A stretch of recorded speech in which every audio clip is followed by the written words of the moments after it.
Resuming debate, reprise de débat. The honourable member for Huron-Bruce. Mr. Speaker, it's a pleasure to rise today and discuss the bill at hand. I just want to touch on a point the member from the NDP brought up in his last question, and it's not a criticism at all. It's just a different way of looking at it. He asked the question roughly about you're not going to decrease the size of regulations, it's just going to stay the same. I would argue the opposite, because the whole premise is that every time someone inside the public service has a new idea about a regulation, they, inside a certain period of time, have to find a regulation that has to be eliminated. All the while, in parallel, I think what we're all asking the public service to do and to work with business is to say, hey, what else can we do? Where else can we glean through the stacks and stacks of regulations that are outdated, that don't make sense, that we could take a look at, either thin them out or get rid of them at all, or get rid of them altogether. The one important principle, though, behind the whole idea of rationalizing regulations, okay, the principle behind it, and it's the number one principle, is the protection of the public, the environment, and the economy.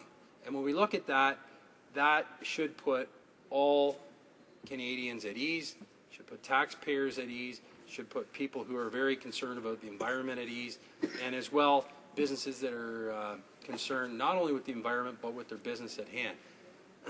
But I grew up in a small business. I worked in a large business and then a smaller, medium-sized business in my working career. And anybody that has spent any time working in business understands there is quite a substantial regulatory burden, whether it's through the tax code or any of the other federal, we'll use federal because these are federal regulations at hand. These are quite significant, to say the least.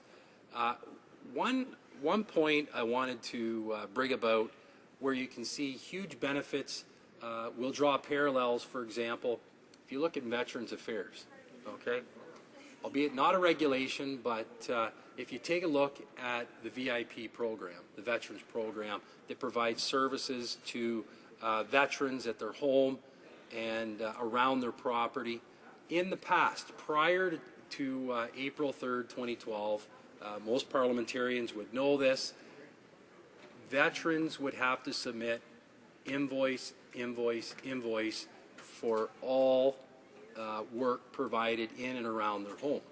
Well, that involved 100,000 plus veterans, and it equaled to millions of dollars of transactions per year. And if you calculate the cost of completing those transactions, in some cases I'm sure it was pretty close to the cost of actually writing the check to the veteran to compensate them for their expenses. So in April of 2012, when, well, I guess we can't say what his last name was, but the Minister of Veterans Affairs at the time came out with this policy. It was well received by veterans. It was well received by all people in Parliament, because he recognized the fact that this outdated rule that was very expensive did not and no longer serve the purpose of its original intention.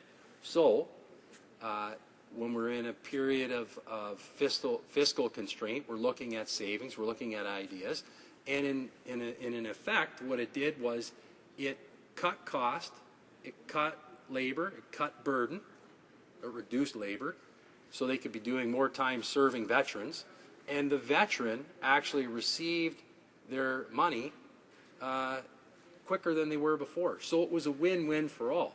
You have the people inside the department that work very hard on behalf of veterans being able to do and look at new things or better things to provide better services to veterans. So that is a great example. It's a simple example when the public service has been tasked to find improvements, to find savings, and in some cases we're also working with business. So you have both parties working together to find a good solution that's going to cut costs. And I know there's people out there that would say, well, you know, I heard you say about the principles. we hear what you say about principles, but there's got to be something here. And in fact, I can go back to my days when I worked for an automotive parts manufacturer in the finance department, and they were looking at all the different processes. We were going through the same kind of a fiscal constraint that the federal government has, and the finance department was tasked with consultants to go through each and every step in the financial process and to find waste, to find areas that weren't key to delivering the financial reports, the payments, the receivables every month, year end, whatever it would be. And I can remember as clear as day, and I think I'll remember this till my last breath, in the accounts payable department. And if they're watching at home, I'm sure they're not watching at business, I say hi. But the process, I remember when the consultant came out and he said, I think you can go from 4 to 2 if you cut out all these wasteful steps. And years before that, I had worked in that area and kind of wondered if that was possible. But what happened was people came to work each and every day, and they did their job that they were assigned to do because that's what they were to do, and their boss wanted them to do these things. But when times were a little tighter and they actually looked at what they were actually doing, most of the reports they were generating in this example, no one looked at, and certainly if they did look at it, they weren't reacting to them. So they were of no value to the company. So within a matter of a few months, they went from 4 to 2 people in the accounts payable department, and they were actually able to produce virtually the same result, which was to be able to complete your month end in a timely manner to make sure people who are owed money get paid and everything reconciled at the end of the month. So they went from 4 to 2, and they covered 4 factories in doing so. So that's the kind of example, although it's a business example, it's an example, I think, for all Canadians that they can appreciate who've been involved in business, that doing things that don't add value waste money.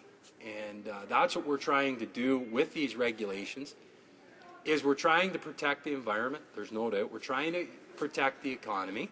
We're trying to protect people's safety in the workplace. But what we're also saying is, if you have an idea, if you have a concept that is going to save regulatory burden, please help us out. Now, I'll give you one example that they have listed here.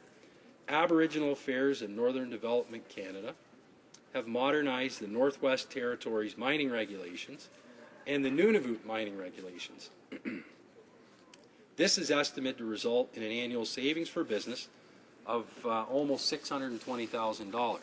Now, it isn't $620 million, but we would all agree in business $620,000 is a lot of money that can allow you to do more R&D, to buy new machinery, to invest in plant and equipment. Vitally important. The Prime Minister has quoted and is on record, and I'm sure many others are on record as saying that regulations, when they don't make sense, when they don't help, they're hidden tax and a silent killer of jobs. Now, this has been in effect since April 1st, 2012. It's been a rule. Now we're putting into it through legislation to make it a law. And Mr. Speaker, I think it'd be great if all the provinces and territories and municipalities took a long, hard look at similar rules, maybe first, and then through legislation, because as many mazes are there through federal regulations, there's almost equally numbers of regulations in both provinces, counties, municipalities, and cities that for some reason made sense at one time, but no longer make sense today. When we look at the ease of paying tax, there was a study called Paying Taxes 2014 that found that businesses in Canada take 25% less time than in a business in the United States to prepare, file, and pay its taxes each year. That's important because when you are looking at filing your taxes as a business, and you actually have businesses involved in each province, you have businesses that do business coast to coast, you have your business that conducts itself in various different jurisdictions around the world, it is a huge cost. It is a huge cost. And if your business is growing, those costs are pretty amazing, and it's pretty difficult to put your financial team together to help cover the costs. So the easier you can make it to file and prepare taxes, and also, I suppose, be audited at the other end, the more attractive it is for businesses to invest in Canada and remain in Canada. Thank you, Mr. Speaker, for your time. Questions and comments? Question et commentaires. L'honorable député de Sherbrooke. The Honourable Member for Sherbrooke. Thank you very much, Mr. Speaker, and I'd like to thank my colleague opposite for his speech. I'd like to come back to a point I raised earlier and go into somewhat more detail. I've looked now at the provisions of the bill, and earlier I was saying that under the one-for-one rule you end up having not a reduction in regulations but an equal number. Now the title of Bill C-21 is the Red Tape Reduction Act, which establishes control on the amount of administrative burden. So the long title is an act to control the administrative burden, but the short title is Red Tape Reduction Act. And I was wondering actually which title reflects more the content of the bill. Do we want to control it, or do we want to reduce it? I think that the titles mean something different. So which title would my colleague say is the more appropriate one? And what do they mean by control versus reduction when they were drafting the bill? I've never been one to get worried about titles, Mr. Speaker, and certainly where I sit in the House of Commons, it's a good thing. But what I will tell you is, as of June 14th, 2014, we've had a net annual reduction of more than $22 million in administrative burden on business. Estimated annual savings of 290,000 hours in time spent dealing with regulatory red tape, and a net reduction of 19 federal regulations taken off the books. So I think those 3 points that I mentioned right there kind of answer the question for the member. Questions and comments? Question et commentaires. The honourable member for Yukon.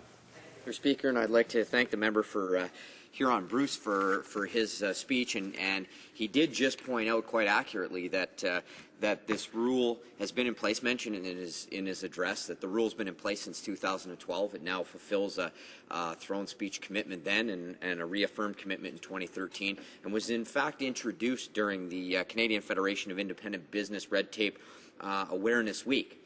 And as the member for Huron-Bruce pointed out, there's been a reduction of over $22 million, the estimated savings of 2,900 hours, and of course a net benefit of 19 federal regulations taken off the books. And I just wonder if the member for Huron-Bruce can talk from his perspective as a small business owner in the past, what that means in terms of connecting employers with job seekers, what that means for growth of businesses, what that means for return to a community or a region or a province when you have less time spent on navigating the quagmire of paperwork and regulation. Thank you, Mr. Speaker. The honourable member for Huron-Bruce. Again, I could just give you one example, and that would go back to, and I believe it was 2 years ago, dealing with the number of times a business would have to file their EI payments and their CPP payments. It went from monthly to quarterly. That alone is significant, Mr. Speaker. And although it may seem very simplistic, you can quantify it out that if you have several thousand employees, it is a lot. It is a lot to manage with your cash flow. And certainly being able to file it from a monthly time frame to a quarterly time frame, that would be significant. And of course, we could go on for hours about regulations around agriculture, which would be in my area. Thank you.